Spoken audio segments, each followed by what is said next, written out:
감사합니다. 네, 여러분 안녕하세요. 허경영을 다시 보다 허경영 리뷰의 홍조경 팀장입니다. 만약에 제가 제 옆에 있는 사람이나 제 친구에게 이런 말을 했다고 생각해 볼게요. 만약에 우리나라가 이것만 하면 돈 한 푼 안 들이고도 매년 50조가 넘는 거액을 공짜로 얻으면서 세계 평화에 기여하고 전 세계 기아 문제를 해결하는 데 도움이 되고 또 국가 경제를 발전시키고 국가의 안보 불안을 근본적으로 해결할 수 있는 방법이 있다 라고 하면은 이 얘기를 들은 사람들은 그게 뭐야 라고 물을 거 아니에요? 그래서 제가 말을 하죠. 그거는 유엔본부를 한국에 유치하는 거야. 유엔본부를 우리 한국의 판문점에 가져오는 거야. 어떻게 생각해?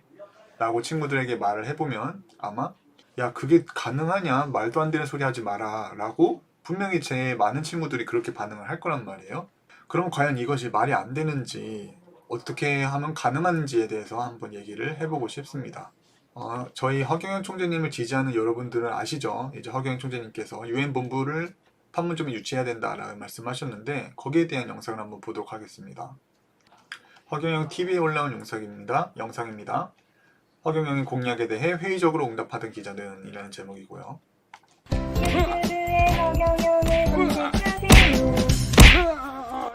30년 동안 공약이 그대로야. 일관성이 있어요. 조금씩 변한 건 있는데 문구상으로. 문구상으로 수정하는 건 있을 수 예, 있지. 제가 가지고 있습니다. 기본 맥락은 그대로야. 그래서 나는 신뢰할 수 있는 공약을 하고 있다. 옛날부터 유엔본부 판문점으로 옮겨라.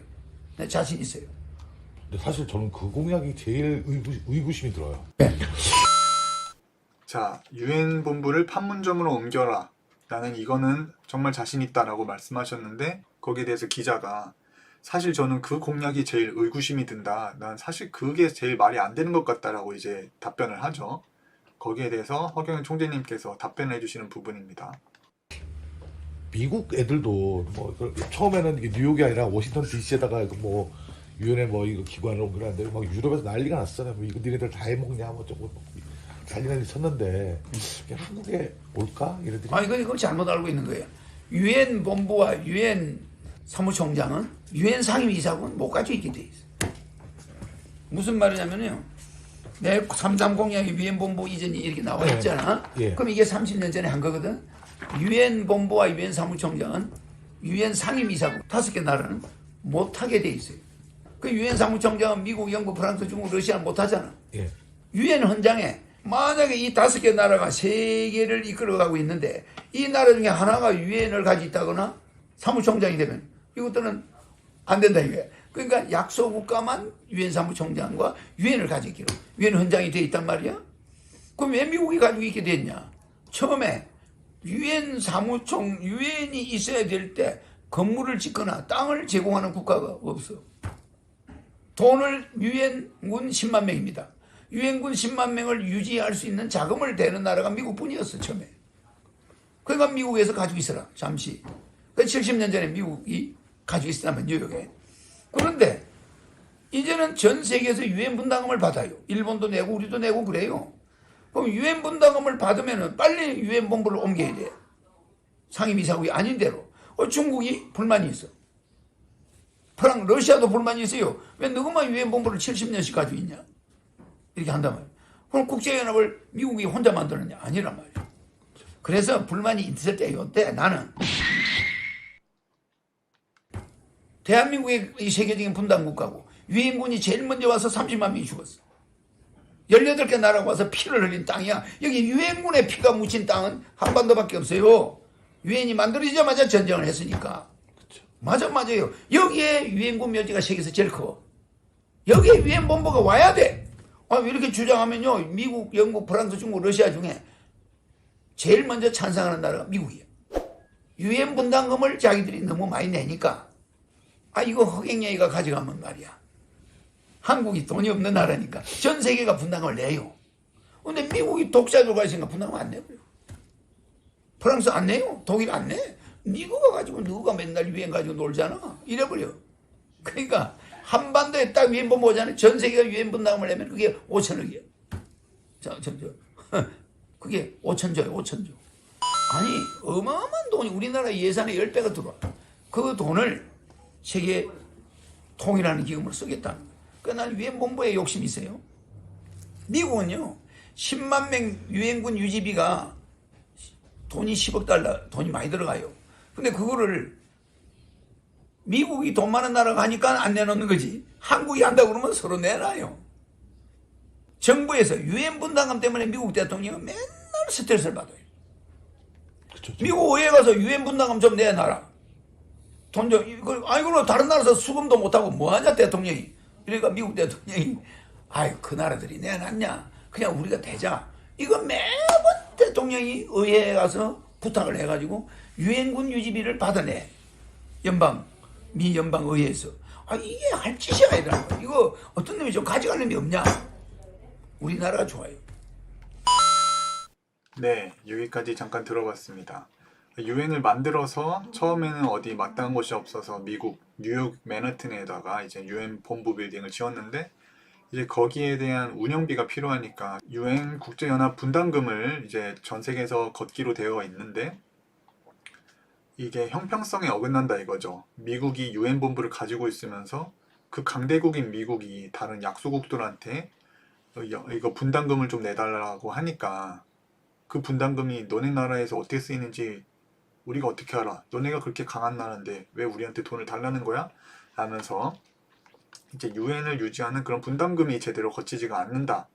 그렇기 때문에 그것을 한국으로 가져오면은 미국도 편하고 우리 한국의 입장에서는 다른 나라에게 얼마든지 그런 유엔 그런 분담금을 요청을 할 수가 있는 거죠. 왜냐? 우리는 남한과 북한이 갈라져 있고 안보가 가장 불안한 그런 세계에서 몇 안 되는 국가 중에 하나인 곳이다 보니까. 그리고 처음에 말씀하셨던 것처럼 이제 남북전쟁이 일어났을 때 정말 그 유엔군들이 처음으로 가장 많은 규모가 와서 피 흘리면서 죽어간 땅이 바로 이 한반도라는 것을 생각해보고 지금 여전히 지금 남한과 북한은 휴전 상태란 말이죠. 전쟁이 종식이 된 게 아니기 때문에 정말 이 말씀만 들어도 이 유엔 본부가 한반도로 오는 것에 대한 가능성은 너무나 충분하다고 보여지는 거죠. 그래서 유엔 분담금에 대한 이야기가 나왔는데 거기에 대한 잠깐 블로그 글을 잠깐 보면 자 그래서 유엔에서 총회가 열리면서 3년마다 이제 나라별로 분담해야 될 분담금을 그 비율을 정해서 그 금액을 청구를 한다고 합니다. 네, 그래서 보면은 그 유엔 분담금을 제일 많이 납부한 국가 중에 5위가 바로 영국이라고 나오네요. 그래서 보면은 영국은 2020년 기준으로 한화로 약 1694억 원의 분담금을 내었고 이거는 유엔 정부 예산의 4.5%를 차지한다고 나오고요. 독일은 2020년 유엔 국제연합 분담금으로 약 2258억 원을 냈다고 합니다. 이것은 유엔 정부 예산의 6% 정도를 차지한다고 나오고 또 3위로는 일본이 유엔 분담금으로 약 3,100억 원 정도를 납부했다고 해요. 이 정도는 한 8.5%에 해당하는 비율을 낸 것이고요. 자, 그리고 두 번째로 유엔 분담금을 많이 내는 국가가 중국이라고 나오네요. 중국은 2020년 기준으로 약 4,450억 원 정도를 유엔 분담금으로 지원을 하였다고 하고 그 규모는 유엔 정부 예산의 7.9%를 차지한다고 합니다. 그래서 보면은 역시나 가장 유엔 분담금을 많이 부담하고 있는 것은 미국으로 나오죠. 그래서 미국은 2020년 기준 약 8천억 원 정도를 유엔 분담금으로 납부하였고 이는 유엔 정부 예산의 22%를 차지한다고 나옵니다. 그러니까 미국이 실상 허경영 총재님께서 말씀하셨던 것처럼 가장 많은 유엔 분담금을 납부하면서 이제 유엔 정부 예산의 큰 비율을 부담하고 있습니다. 미국은 2018년에도 국제연합 분담금을 미납하였고 2019년에도 국제연합 분담금을 미납하였다고 나옵니다. 이 당시 대통령이었던 도널드 트럼프는 미국이 유엔에 내는 국제연합 분담금이 불공평하다, 과다하다고 주장을 했다는 것이죠. 아니 우리는 세계 경찰 역할을 하면서 국방비도 1,000조에 가까이 넘게 지출을 하고 있는데 아니 왜 이 유엔 유지하는 거에 우리가 이렇게 전 세계에서 가장 많은 돈을 내면서 이렇게 희생을 해야 되냐. 나 국제연합 분담금 안 낸다라고 주장을 하였다는 것입니다. 그래서 왜 우리 미국만 이렇게 큰 금액을 부담해야 되냐? 다른 나라도 같이 공정하게 돈을 내야 되는 것 아니냐라고 이 당시 트럼프 대통령이 주장을 했다는 것이죠. 그러니까 아까 본 인터뷰 영상에서 허경영 총재님께서 말씀하셨던 거랑 똑같은 내용이 이 트럼프 대통령의 입에서 나왔다는 사실입니다. 그러니까 미국 역시도 유엔을 유지하는 것에 대해서 회의적으로 느끼는 사람들이 있고, 또한 유엔 자체도 이렇게 분담금이 다 잘 거치지가 않고 이게 미납이 되는 사례가 많다 보니까 운영에 어려움을 느끼고, 이제 유엔 가입국에게 이 분담금을 좀 납부를 해달라, 우리 운영 지원이 필요하다 라면서 이런 도움을 요청하는 그런 상황들이 벌어진다고 하죠. 2019년 유엔 사무총장은 미납한 국가들에게 절박한 유엔의 상황을 발표하게 이르렀다. 회원국들이 2019년 유엔 정기 예산 운영에 필요한 금액의 70%만 지불했다. 한 100%를 납부가 되었어야 되는데 70%밖에 못 끌었다는 것이죠. 그러니까 이것만 봐도 유엔 분담금을 내는 것에 동참하지 않는 국가들이 있고 불만을 가진 국가들이 분명히 있다라는 것입니다. 그래서 그 한 예로 과거에 그 카자흐스탄 대통령이 유엔 총회 연설을 하면서 유엔 사무국이 아시아에도 있어야 된다, 뭐 이런 이야기를 했던 적도 있고, 또 러시아나 이란 같은 곳에서도 지금 아시아에는 유엔이 없다는 것에 굉장히 큰 불만을 느끼는 그런 목소리들이 나오고 있다고 합니다. 그래서 보면은 이게 전 세계에 지금 분포되어 있는 유엔 사무국의 위치들인데요. 뉴욕에 이제 유엔 본부가 위치하고 있죠.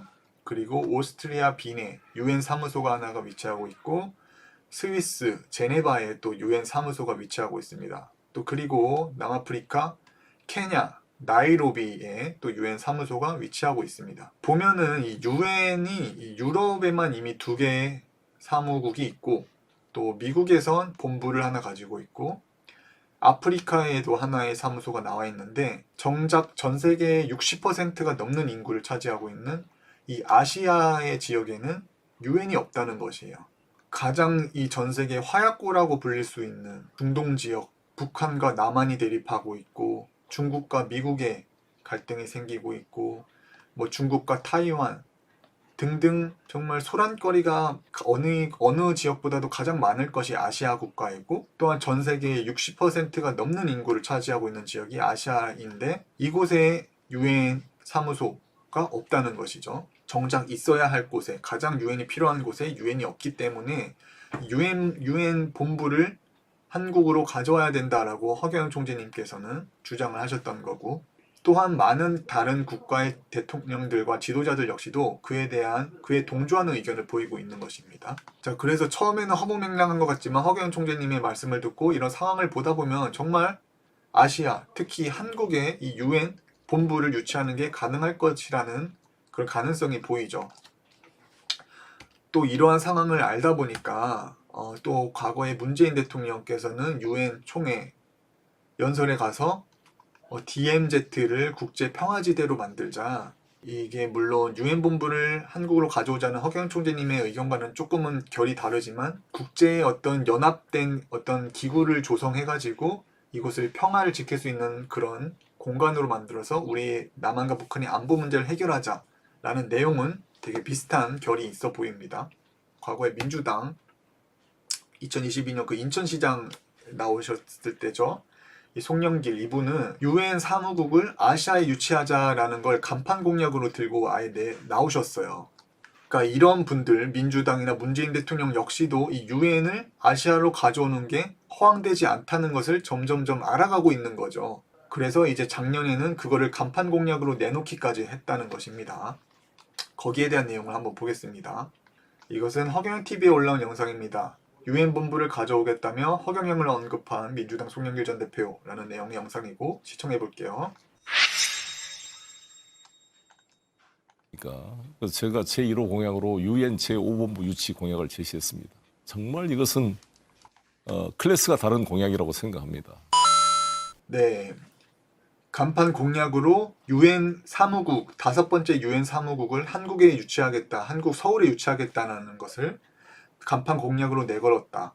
정말 이것은 클래스가 다른 공약이다 라는 이야기를 하죠. 이분도 이 유엔 사무국을 한국으로 유치하는 것이 분명히 가능하고, 거기에 따른 엄청난 경제적인 효과와 뭐 안보 문제 해결, 기타 다양한 어떤 국가의 위상이 올라가는 등의 다양한 그런 가능성과 장점들을 봤기 때문에 이것이 정말 클래스가 다른 공약이라고 말을 하시는 거죠. 허경영 후보가 했던 공약 아니냐 이렇게 말하시는. 물론 그러면서도 알고 있습니다. 이분들은 워낙 정치계에 있고 정책들을 연구하는 분들이다 보니까 당연히 원조가 허경영 총재님이란 거를 본인도 아는 거죠.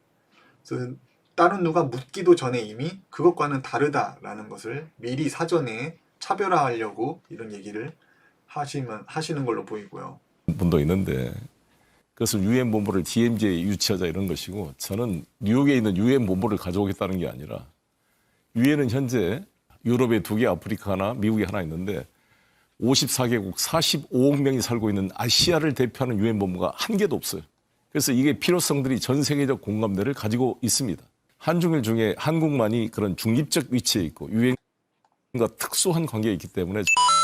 네, 이게 한국만이 중립적 위치에 있고 특수한 위치에 있다. 이게 허경영 총재님께서 말씀하셨던 거죠. 유엔군들이 와서 수많은 사람들이 한반도에서 피를 흘리면서 쓰러지고, 또 한반도는 여전히 분단되어 있고 휴전 국가로서 이 한반도만이 유엔을 가져올 수 있다라는 주장을 하고 계시고, 그것은 정말 허경영 총재님의 주장과도 너무나도 일치하는 내용입니다. 자, 이것을 본 허경영 총재님의 입장은 어떨까요? 내가 공약한 그대로. 네, 그럼 내가 제일 먼저 주장했죠. 네, 맞습니다. 유엔 본부를 판문점으로 옮겨. 유엔 본부를 판문점으로 옮겨. 자, 허경영 총재님께서 과거 대통령 선거에 나오실 때 이제 공약으로 걸으셨던 게 유엔 본부를 판문점으로 옮긴다는 것이었고, 그 뮤직비디오를 만들어가지고 그게 엄청 이제 흥행하고 이제 많은 이들 관심을 샀었죠. 그 당시가 이미 2007년이라는 것과 2007년 대통령 선거에 이 공약을 들고 나왔다는 것은 그 이전에 이미 이 공약이 나와 있었다는 거죠. 이 공약을 고안해 두셨다가 이걸 이제 2007년 대선 공약으로 이제 쓰신 거니까, 이미 지금부터 거의 한 20년 전에 이 공약은 이미 만들어져 있었다. 정확한 연도는 제가 장본인이 아니라 모르지만 최소한 20년은 더 전에 이미 유엔 본부를 한반도로 가져와야 된다라는 걸 고안하셨다는 겁니다. 정말 앞섰고 정말 성견지명이 있으신 거죠. 세계 정치의 중심이 되게 하고, 유엔 본부 유치하면 국가 경제 발전하고 남북 전쟁 없어지니 세계 평화 이루어지네. 뉴딜 정책 실현. 허경영 총재님께서 과거부터 이제 유엔 본부를 판문점에 유치하겠다고 주장하셨는데, 예, 이것이 30년 전에. 어떻게 지금에 와서 이렇게 현실화되는 것은 아닌지 참 놀랍습니다. 그 놀라운 일이잖아. 이 유엔 본부 한국 유치가 가능할 거라고 보시는지. 이거는 내가 유엔 본부를 한국으로 유치하기 위해서 예. 어릴 때 그림을 그려놨잖아. 이게 어릴 때 계획하신 그럼 계획한 거지. 여기 30년 전에 그린 거잖아. 네. 요게 임진강이잖아. 여기 한국 오도산 전망대. 네. 그러면 여기를 파주 평양시를 만들잖아. 여기 능라도 을밀대 부병루 다 있잖아. 네. 여기 북한에 대동강을 그대로 모방해가지고 임진강 안에다가 파주 평양시를 만드는데 그 건너편에 유엔 본부가 있잖아. 네. 그 유엔 본부를 판문점 가까이 갖다 놨잖아. 네. 이게 내가 구상이야. 이게 언제쯤부터 구상하셨던 거세요? 30년 전이지. 아. 네. 자, 그래서 그 과거에 이런 놀라운 공약을 창안하셨다는 것도 놀라운데, 보면은 이렇게 세세하게 이런 계획까지 세우셨다는 게 전 진짜 너무 놀라운 부분이 있던 것 같아요. 이 사진을 좀 더 가까이서 보자면은, 자, 이미 그 과거에 이 공약을 어렴풋이 생각하신 게 아니라 이렇게 구체적으로 그림까지 그릴 정도로 어디에 어떤 건물들이 들어오고, 또 여기는 어떤 파주 평양시라는 관광단지를 개발해가지고 남북한의 교류가 자연스럽게 일어나게 하면서 보면은, 자, 여기 글까지 적어 놓으셨네요. 파주 남쪽에는 북한 주민이 있게 될 파주 평양시가 조성되어 남북 실질 교류와 협력이 시작됨. 임진강 유엔본부 일대에 평양시를 옮겨놓은 것처럼 만들고 이산가족과 세계 관광객들의 관광 코스로 개발하여 북한 경제 발전에 초석이 되게 해요. 야, 이렇게 세세하게 공약들을 구체화하셨다는 거, 그 20, 30년 전에 이미 너무 놀라운 부분이라고 생각이 됩니다. 이제 와서 뭐 유엔 본부를 가져오면 좋겠다 이렇게 얘기하는 사람들과 굉장히 그 깊이가 다르달까요? 그 구상하신 그 그림 자체가 너무나 크고 세세하면서 세밀하고 다 이런 조목조목 이런 계획들이 다 세워져 있다는 것이 진짜 엄청 이분은 진짜 특수하신 분이다라는 말밖에 안 나오는 것 같습니다. 내가 어릴 때부터 구상했지. 유엔 본부가 미국에 있는 건 불법이다. 네. 왜냐하면 상임이사국은 유엔 본부를 가지고 있으면 안 되거든. 네. 유엔 사무총장도 할 수 없었거든. 네. 유엔 헌장에 그렇게 돼 있잖아. 네.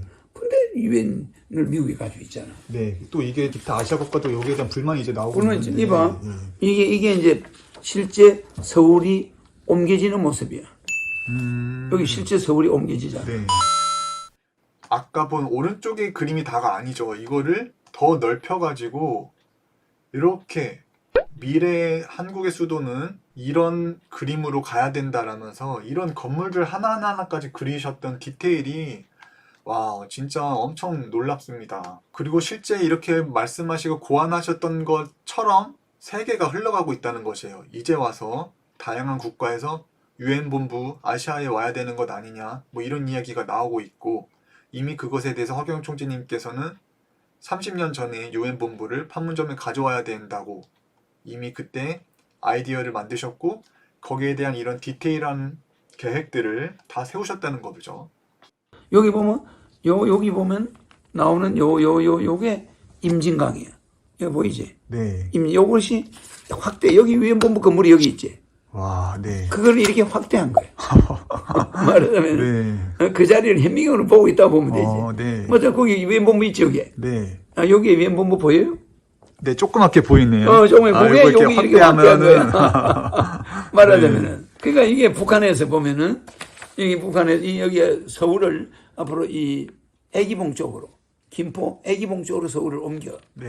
이게 이제 세계 수도가 될 때, 세계 연방 통일이 될 때는 네. 수도를 여기 옆에 강화도, 여기 비행장을 끼고 있잖아. 네. 영종도.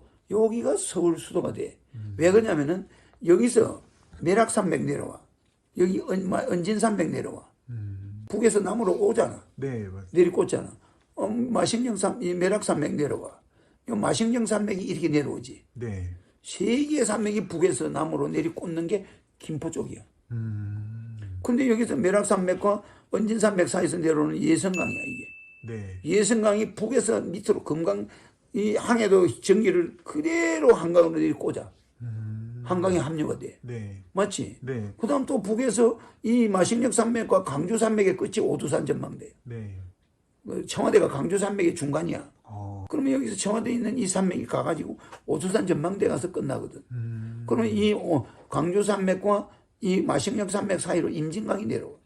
그러면 이런 산맥들도 전부 일로 향해 있고 강들도 전부 일로 향해 있어요. 네.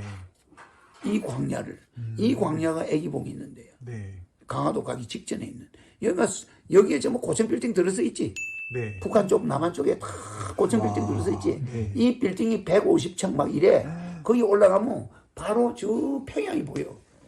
그 다음에 저쪽에 이제 중국이 보여. 중국의 산동만이 너 보인단 말이야. 그러니까 여기에 이게 서해안 시대야. 네. 옆에는 바로 밑에는 공항이 보여. 그 옆에는 강화도 만이산이 보이고. 네. 바로 항해도 연백평야가 싹 다 보이고. 개성 인터체인지 내가 그려놓은 거예요. 이거 보이면 이 영종도에서 10분이면은 개성 인터체인지에 도착해. 영종도에서 이래 다리 나놨잖아, 봐. 네. 요 다리 나놨지. 네. 이래 가가지고 요 쭉 올라가면 요 개성 인터체인지가 있어. 요 도로들이 다 보이지. 와, 그런 도로도 다 구상을 다 해놓으신 해놨지. 거예요? 한강 다리처럼 다리가 여러 개가 여기 있잖아. 북한을 이게 넘어가는 북한으로 다리가. 가는 다리까지 구상을 요 해주신 바로 예성강 옆으로 달려가는 이게 평양 고속도로야. 아. 여기 영종도에서 평양으로 가는 고속도로.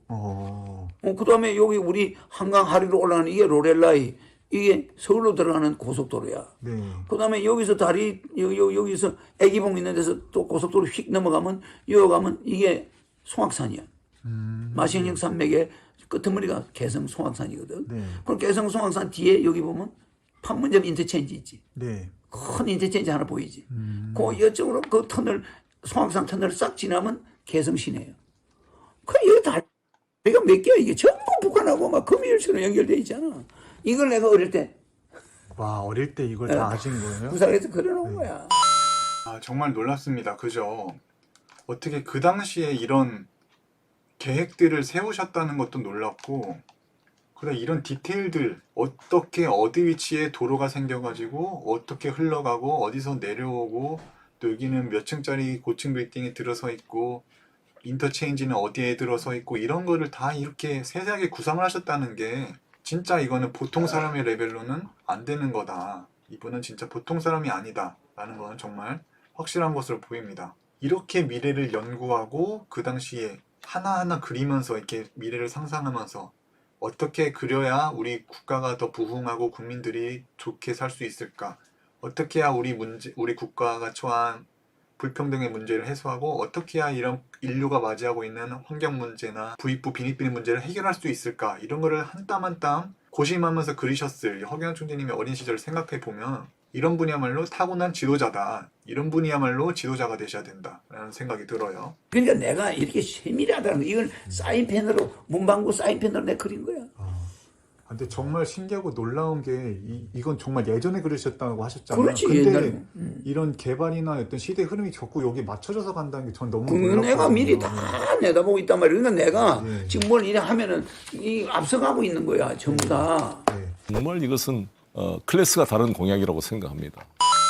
예, 정말 클래스가 다른 공약이다라는 말로 마무리를 합니다. 정말 클래스가 다르죠. 야, 진짜 대단하십니다. 자, 그래서 이렇게 허경영 총재님께서 이미 20, 30년 전에 이런 유엔본부 유치를 주장을 하셨다는 것, 또 거기에 대한 가능성이 요즘 들어서 또 다시 논의되고 있다는 것을 보면 참 놀라운 것이죠. 이거는 또 작년에 올라온 블로그인데 한번 같이 잠깐 볼게요. 양무진의 한반도와 세계 신선한 아이디어 유엔 5본부 서울 유치. 최근 유엔 5본부 서울 유치가 사회적 이슈로 등장하고 있다. 매우 신선한 아이디어라고 생각한다. 다수의 전문가는 유엔 본부 역할에 대해 비판의 목소리를 높여왔다. 미국은 자국 중심주의적 정책을 펼침에 따라 국제기구로서 유엔의 조정적, 균형적 역할을 훼손시켰다. 코로나19 확산 이후 트럼프 전 대통령은 WHO가 중국 편향적이라며 비판하며 탈퇴를 선언했고, 유네스코도 반이스라엘 정서를 가졌다고 주장하면서 공식 탈퇴했다. 유엔 회원국인 이란, 쿠바, 러시아 등의 외교관들이 미국과의 적대 관계라는 이유로 뉴욕 방문이 거부되기도 했다. 이란과 카자흐스탄 대통령, 심지어 유엔 사무총장까지 유엔 본부의 미국 외 이전을 강력히 주장한 사례도 있다. 적절한 명분만 있으면 미국에 있는 유엔 본부의 기능을 분산할 유엔 5본부의 서울 유치가 불가능하지 않다. 유엔 본부는 아시아 지역에 한 군데도 없다라는 내용이 나오고 있어요. 그러니까 이분도 유엔 본부를 서울에 유치하겠다는 그 송영길 그 사람의 주장을 듣고 보니까 허황되지 않은데 가능한데 라면서 이런 컬럼을 쓰게 된 거죠. 하지만 이 모든 것의 뿌리는 바로 허경영 총재님의 아이디어에서 다 나왔다는 것입니다. 이미 20, 30년 전에, 이미 2007년에 이 대통령 선거를 나가실 때 이거를 공약으로 해놓으셨던 거니까 거기에 대해서 뭐 이게 원조다 아니다 이거를 뭐 논할 그런 게 없죠. 이미 공식적으로 그런 자료들이 있기 때문에. 그래서 보면 이게 항상 이런 식으로 흘러간다라는 걸 좀 말하고 싶어요. 보세요. 허경영 총재님께서 과거에 유엔 본부 한반도로 가져와야 된다. 가져올 수 있는 이유 충분하고 나는 할 수 있다고 주장을 하셨는데, 거기에 대해서 그 당시 사람들은 이걸 이해를 못하고 귀담아 듣지 않았어요. 하지만 정치계에 있는 사람들이 점차 시대가 흘러가고 한 20, 30년이 지나가고서 그 얘기를 다시 들어보니까 이게 가능하고 타당하고 맞는 말이란 말이죠. 그래서 이제 송영길 그분도 이 인천시장에 나오시면서 유엔 본부 서울에 가져오는 거 가능하다라는 주장을 하게 된 거죠. 저 그렇게 주장을 하니까 그 주장을 한 그것을 본 기자들이나 칼럼니스트들은 야 그거 되게 신선한데 듣고 보니까 그거 가능하겠는데 라면서 이런 글을 쓰게 되고, 그러면서 사람들은 거기에 대해서 아 이게 그러면 가능하기도 하겠구나 라면서 인지를 하게 된단 말이에요. 그러니까 허경영 총재님께서 이미 너무 앞서서 이미 다 해놓으셨고, 그것을 따라가기의 시대가 아직 사람들의 인식이 아직 못 맞춰가고 있다라는 게 되게 이게 굳이 꼭 유엔 본부뿐만이 아니라 다른 정책에서도 마찬가지인 것 같아요. 이미 과거에 20, 30년 전에 출산수당, 저출산 문제 지적하시면서 출산수당 3천만 원 지급해야 됩니다 라고 주장을 했는데 그 당시엔 이게 말도 안 되는 소리고 허황되고 국가가 국민들에게 애를 낳았다는 이유로 돈을 준다고 말도 안 되는 소리 하지 마 하면서 이제 비난을 하고 인정을 안 했단 말이죠. 근데 20, 30년이 지나고 시대가 흘러감에 따라 인구가 뭐 합계 출산율이 0.72명이 기록이 되고 노령화 사회가 진짜로 일어나고 인구 감소가 시작되고 나니까는 이제 와서는 야 출산하면 돈 줘야 된다. 줄 거면 많이 줘야 된다. 면서 뭐 셋째, 넷째 나오면 몇 천만 원씩 지금 주는 공약을 시행을 하고 있단 말이에요. 그러니까 이게 얼마나 이 허경영 총재님께서는 앞서서 이 모든 것을 내다보셨는지 그리고 이 시대는 얼마나 그 허경영 총재님께 주장하셨던 거를 뒤늦은 격차를 두고서 뒤따라가는지를 한번 생각을 해봐야 할 것 같아요. 그래서 출산 수당도 마찬가지죠. 그리고 국민배당금 이 계속 격화되는 빈부 격차를 줄이기 위해서 국가에서 어떤 그 사회 기본 생활을 보장할 수 있는 이런 발판 제도를 마련해야 된다. 그것이 국민배당금 제도다라고 허경영 총재님께서 만드셨는데 그거 역시 그 당시에 말이 안 되죠. 아, 국가에서 돈 주면 누가 일하냐? 국가에서 그 정도 돈 주면 누가 직업 가지고 누가 일해? 라고 주장을 했는데 그렇게 주장하던 사람들이 나중에는 민주당에서 이제 기본소득을 들고 나오고 청년들에게 돈을 주고 지자체에서 어떤 코로나 지원금이랍시고 이제 돈을 조금씩 주면서 그게 지역 경제를 살리는 역할을 한다는 것을 알고 나니까는 이제는 기본소득이 뭔가 말이 되는 정책이겠구나라고 조금씩 인지하고 국민배당금도 어떻게 보면 괜찮겠다라고 이제서야 그거를 받아들일 준비가 된단 말이죠. 그러니까 항상 이 흐름이 허경영 총재님께서 만드시고 나면은 그거를 바로 그 당시에는 바로 이해를 못하고 사회에서 받아들여지지 않지만 결국 사회와 이 국가와 세계가 결국 그런 흐름으로 뒤늦게 따라가게 된다.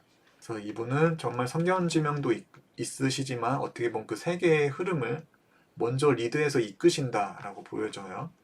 그래서 이분도 이제 거기에 감화가 되어서 야 그거 신선한 아이디어네. 유엔 본부 서울 유치하는 거 가능하겠네 라고 하지만 사실 서울에 가지고 오는 것보다 더 세밀하고 광대하고 더 구체적인 계획들이 이미 허경영 총재님께서는 30년 전에 만들어 놓으셨다는 겁니다. 그래서 그런 사실을 국민들이 알게 된다면 정말 이 허경영 다시 봐야겠다 라면서 허경영을 리뷰하는 그런 시대가 분명히 도래할 것이고 그때가 되면 국민들은 알아보고 정말 우리나라가 전 세계에 위상을 떨치는 강대국이 되는 날이 머지 않았다고 생각이 됩니다.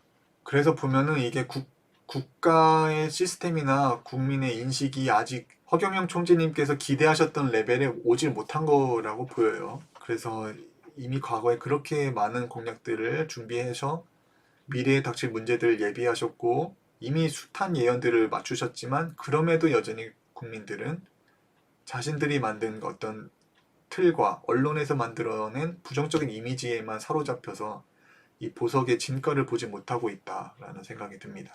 하지만 언젠가는 이 흙 속에 있어도 진주는 빛난다 뭐 이런 얘기가 있는 것처럼 언젠가 이 모든 것의 본질을 담고 있고 모든 정치인들의 귀감이 되는 공약을 담고 있는 허경영 총재님의 진가는 반드시 드러나게 될 것이다 라고 생각이 되고 마지막으로 이 쇼츠 영상 보면서 해보겠습니다.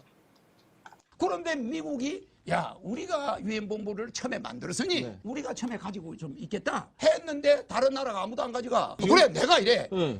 미국하고 중국하고 러시아 너그 때문에 우리가 쪼개졌잖아. 분단이 됐으니 너그가 가지는 유엔 본부는 한반도로 와야 돼. 그래야 우리가 전쟁이 안 나. 일단 오면은 저도 예전에 황당하게 생각했는데 진짜 딱 거기 생기면 잘 들어요. 판문점에 갖다 놓으면 전쟁이 안 날 것 같아요. 안 나지. 잘 들어요. 그러면 유엔 회원국의 그 산하 기관이 500개야. 500개 단체가 서울로 온단 말이야. 그러면 우리나라가 전 세계 유엔 분담금을 거뒀는데 유엔 분담금 내놔. 그럼 안 줄 나라가 없어요. 그러면 그 유엔 분담금이 국가 예산보다 많아. 그럼 우리 국방비 안 들어가. 와. 우리 남북 통일 재원으로 쓰겠다 이거야. 와. 뭐 누가 시비를 걸어. 와. 맞아 이거. 유엔 본부가 와 있으면 우리가 전쟁이 나냐고. 안 나지. 우리 같은 분당국을 만든 미국이 책임지고 유엔을 우리나라 갖다 놔가지고 유엔 본부를 한국으로 갖다 놔야 전쟁이 안 나는 거야. 맞아. 아, 정말 시원하죠.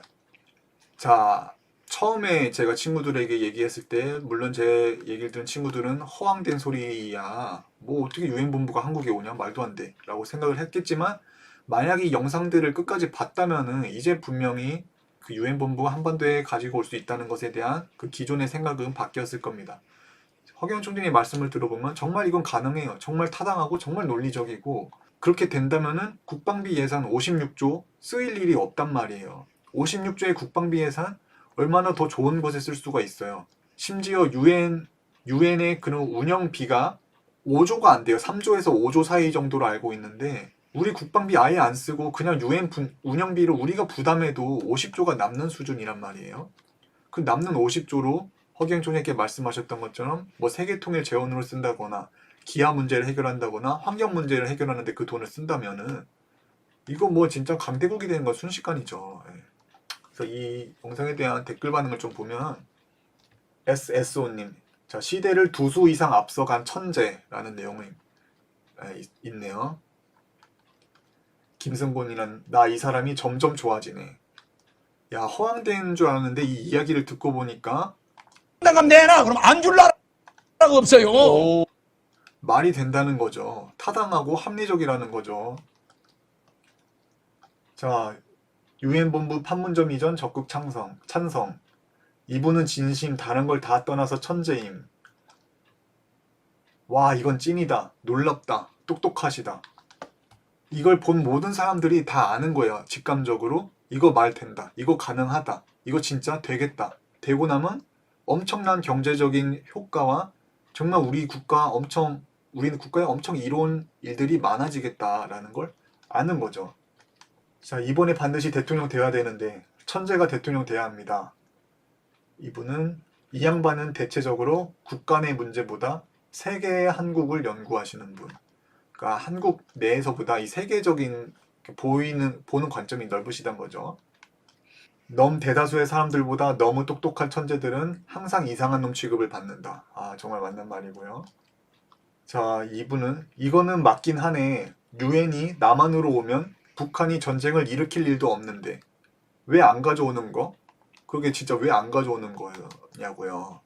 이렇게 아시아의 안보가 불안하고 지금도 러시아는 우크라이나랑 전쟁을 하고 있는데 유엔 가지고 와야죠. 그러면서 아시아의 평화를 구축하고 전 세계에서 이 아시아에서 국방비로 쓰고 있는 돈의 일부만 줄여서 그 돈을 기아 문제나 환경 문제에 쓴다고 하면은 이 지구촌이 진짜 좋아지는 거는 가능하다고 보여진단 말이에요.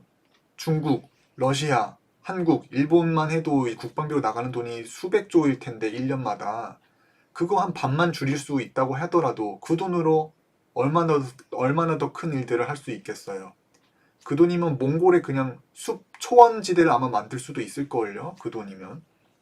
자, 안영준이라는 분. 야, 이건 인정할 수밖에 없어. 지금 정치인들의 정책이나 그 어떤 공약을 들어보면 맨날 국민을 위하는 것 같지만 전부 그 말이 그 말. 지긋지긋한데 허 총재 말을 들어보면 약간 무리한 것도 없진 않지만 항상 신선한 충격에 감탄할 때가 많습니다.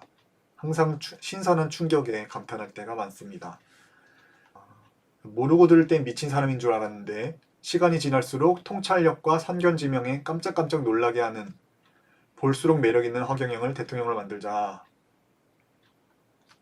총재님 늦게 알아봐서 죄송합니다. 사랑합니다. 졸라 멋져 부려. 깜짝이야. 유엔 본부 한국에 오면 전쟁 끝이네요. 기발하시네요. 자, 여기 보면 또 보성문 말한 대로 진행되어 가는 게 참 신기하다 라고 말을 하셨는데 그쵸. 이 영상이 아마 10년도 더 된 영상이거든요. 근데 지금의 시대에 와서 계속 유엔 본부 아시아에 와야 된다는 얘기가 나오고 있다는 것이죠. 가리엑스. 와, 이건 최고다 진짜. 시대를 몇 수 앞서가는 천재 정치인 허경영이야말로 우리 대한민국 대통령이다. 맞습니다. 맞는 말이네. 맞습니다. 맞는 말이네. 상상력도 대단하시고 충분한 가능성도 있고 천재. 핵심을 찌르네. 이분은 관점, 시야가 남다르다. 몇 수 앞을 내다보네. 이거 나중에 누가 또 베껴다 공략할 것 같은데. 그쵸. 이거 나중에 누가 또 베껴다 공략했죠. 예. 제1호 공약으로 유엔 제5본부 유치 공약을 제시했습니다.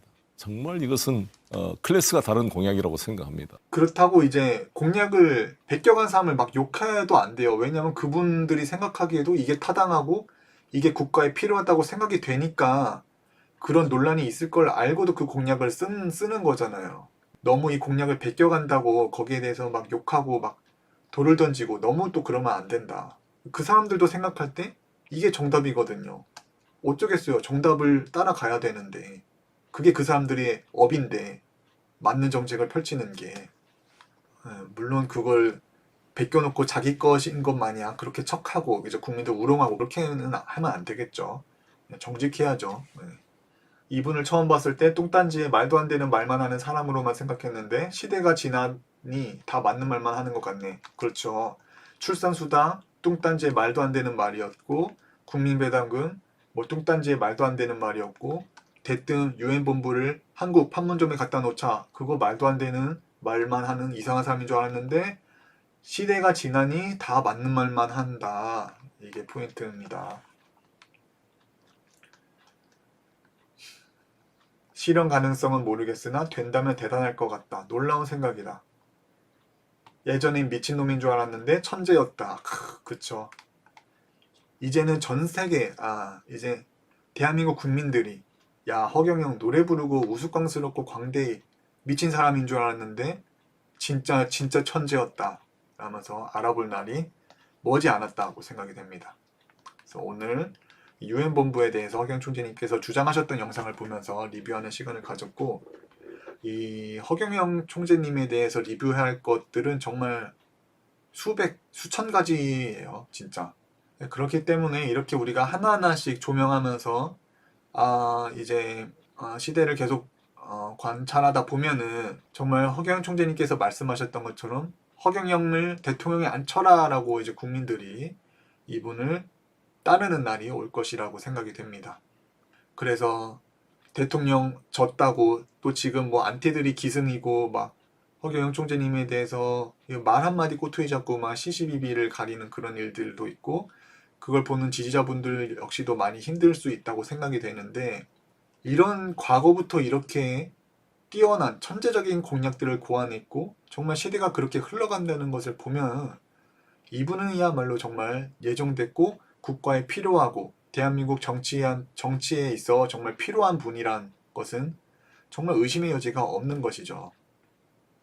그리고 이렇게 시대가 지나가면서 점점 더 허경영 총재님께서 과거에 주장하셨던 공약들이 이 현 시대에 와서 실현되고 필요성이 주창되고 허경영 총재님의 공약이 다른 정치인들에 의해서 이제 모방돼서 언론의 이야기가 나오고 이런 것들을 보면 점점 더 허경영 총재님의 진가가 드러나는 시기가 앞당겨져 오고 있다고 보여요. 지금 이렇게 저출산 문제로 헤매고 있고 빈부격차 문제, 가계 부채 문제나 뭐 황사가 심해지고 환경 문제, 뭐 국가에서 방만하게 운영되고 낭비되는 국가 예산의 문제 등등 이 허경영 총재님께서 이미 과거에 잡아놓으신 이 시스템이 필요하게 되는 시대가 점점 더 오고 있다고 생각이 되고 시대가 이미 허경영의 공약을 요구하고 있고 이것을 필요로 하고 있고 이것이 아니면 이제 한국과 전 세계가 더 개선되는 방향으로 갈 여지가 없다. 그렇기 때문에 뭐 지지자 여러분들도 힘내셨으면 좋겠고 너무 부정적인 그런 거에 시달리지 마시고 항상 중심을 가지고 생활하시면서 잘 지내셨으면 좋겠습니다. 영상을 좀 짧게 만들려고 해도 이게 한 번 키면은 뭔가 나누고 싶은 이야기도 많고 이거 너무 좀 너무 내가 늘어놓으면서 얘기를 하는 건지 항상 이게 영상이 길어지네요. 저는 어쨌든 이런 생각을 여러분들과 같이 나누고 공유하고 또 여러분들이 거기에 달아주신 댓글 보면서도 되게 즐거움을 느끼고 보람을 느끼는데 항상 이 영상이 길어져서 그게 좀 다음에 좀 더 짧고 핵심만을 다루는 영상을 좀 만들어 보고 싶은데 그게 잘 안 되네요 아직. 어쨌든 오늘 허경영 리뷰 이렇게 긴 영상 지금까지 시청해주신 여러분들 감사하고 저는 또 다음에 더 좋은 영상으로 여러분들에게 찾아뵙도록 하겠습니다. 지금까지 시청해주신 여러분들 감사하고 지금까지 본전 스튜디오의 홍조경 팀장이었습니다. 감사합니다.